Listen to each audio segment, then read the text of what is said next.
Sini subuhnya bahagia lagi. Masa kami itu. UPPL Hamzani Parsi मानसिफोरनि फोथायनाया बांगासिनो दङ आरो बिटिआर ओनसोलाव दानि बिटिआर ओनसोलाव रायजो राजाफ्रा गुबुन हारि माहारिनिफ्रायबो गासैबो UPPL-खौनो राजनैतिक मोनसे दल हिसाबै गोबानानै लानायनि जि मोनसे नुथाय बे मैयानि डेलिगेट जथुम्मानि गेजेरजों नुजादों। मानो होननानै बुङोबा जोंहा हानजानि नियम मथे 5,000 डेलिगेट जों लाबोनो हायो। मोनफ्रोमबो डिस्ट्रिक्टनिफ्राय 100 डेलिगेट लाबोनो हायो। नाथाय बेवहाय गोबां माने फ्राय 4,000 डेलिगेटफ्रा बाहागो लाफैयो। दा बे जोबोद मोनसे जोंनि थुलुंगाखांथाव मोनसे नुथाय आरो बेनि दारैनो जोङो दिनैहाय बुंनो हायो जे UPPL-आ फैगौ समाव बिटिआर-खौ दखल खालामगोन, बिटिआर सरकार दागोन। बिसोरनि बारग' आफादगिरि प्रमद बर' बिथाङा जे UPPL-आव बाहागो लाबाय बिसोरनि बारग' आफादगिरि प्रमद बर'आ UPPL-आव हाबफैनाया UPPL हान्जानि थाखायनो जोबोद मोनसे गोजोनथाव आरो थुलुंगाखांथाव। बिथाङा दुलाराय बर' फरायसा आफादनि आफादगिरि जानानै बड'लेण्ड सोमावसारनायखौ दैदेनदोंमोन, गणतान्त्रिक सोमावसारनायखौ। फारसेथिं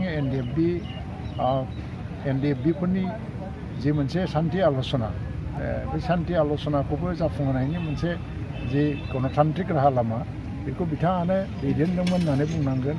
आरो बिथांनि जे हान्जायाव फैनाय बेजों लोगोसेयैनो गोबां जोंनि समाज कर्मि गुबुन गुबुन आफादनि दैदेनगिरिफोर बाहाय फैफाबाय आरो बेनि गेजेरजों UPPL-आ गोख्रोंसिन जादों होननानै आं सानो। आरो बिदिनो आं बिथांबादिनो गुबुन गुबुन आफादनि दैदेनगिरिफ्राबो जायफ्रानाखि सुक्तियाव सहि होदोंमोन आरो NDFB-नि माखासे हान्जाफोरनि आफादगिरि नेहाथारि गासैखौबो लानानै जिहेतु गाबोन समफोरनिफ्राय NDFB होननाय आफादा थानाय नंला, बिथांमोना राजनितियाव जगदान खालामनानै बिटिआर-खौ मावफुंलांनायनि खामानि मावलांनांगौ। आं बेखौनो खावलायगासिनो दं, दिनैबो आं खावलायगोन। मैया थान्दै मेलाव थांखि लानायफोरखौ सुंद'यै फोरमायनो हागोन नामा?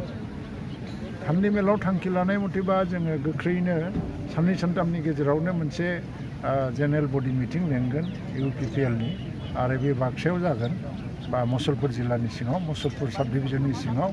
आरो बेवहाय जोङो इलेक्सन स्टियारिं कमिटि दासिगोन आरो बेनिफ्राय मेनिफेस्ट'नि जे इलेक्सन मेनिफेस्ट' ड्राफ्ट खालामनायनि जि कमिटि बेखौ मैया दानाय जाबाय। जे रोनगोरा नार्जारि, प्रतिभा ब्रह्म आरो राजु नार्जारि साथाम सोद्रोमा लानानै आरो गुबुन गुबुन सोद्रोमाखौ बै समावबो लायगोन आरो IT सेल दानाय जागोन। IT सेलनि गेजेरजों माने जोंनि इलेक्सननि फोसावनाय हाबाफारिफोरखौ जोङो नाजावगोन।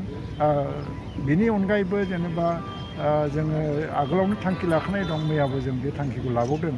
बे जाहैबाय मा UPPL हान्जाया बड'लेण्ड सुक्तिखौ, बड'लेण्ड गोरोबथाखौ जेरै खालामदों भारत सरकारा, बिदिनो गुबुन गुबुन हारि माहारिनि गेजेरावबो बेबायदि जेंनाया दङ। जेरैहाय KL' जेंना दं, आदिबासिफोरनि मिलिटेन्सिनि जेंना दङ, आल्फा जेंना दङ। बेफोरखौबो भारत सरकार, आसाम सरकारा रायलायनायनि सुस्रांनायनि मोनसे लामा लानांगौ होननानै जोङो मैया थांखि लानानै खावलायदों भारत सरकार। लोगोसेयैनो इलेक्सनाव जोङो फैगौ BTC इलेक्सनाव 40नि 40 सिटआवबो गेलेजोबगोन। अदेबानि बेनि गेजेराव सोरबा हान्जाया जोंजों बुजाबुजि खालामनो फैयो, बिथांमोनजों जों बुजाबुजि खालामनायाव दङ। फारसेथिं BJP हान्जाया जिहेतु बर' गोरोबथाखौ BJP सरकारा खालामना होदों। दा बे आन्दलनकारि गोहो जायफ्रानाखि सुक्तियाव सहि होदों, बिथांमोनजों गोरोबनानैनो बिटिआर सुक्तिखौ मावफुंनांगौआ BJP गभर्नमेन्टनिबो मोनसे मरेल रेसपन्सिबिलिटि। ओंखायनो जों खावलायदों बिथांमोनखौ BJP-आ UPPL-जोंनो गोरोबनानै बिटिआर सुक्तिखौ मावफुंनायनि खामानि मावनांगौ होननानै आरो फैगौ BTC इलेक्सनखौ UPPL-खौ गोहोआव फैनायनि थाखाय BJP-आ जोंजों बुजाबुजियाव फैनांगौ होननानै जों खावलायगासिनो दङ। आरो बिथांमोना मा थांखि लायो बिथांमोननि सायाव सोनारो।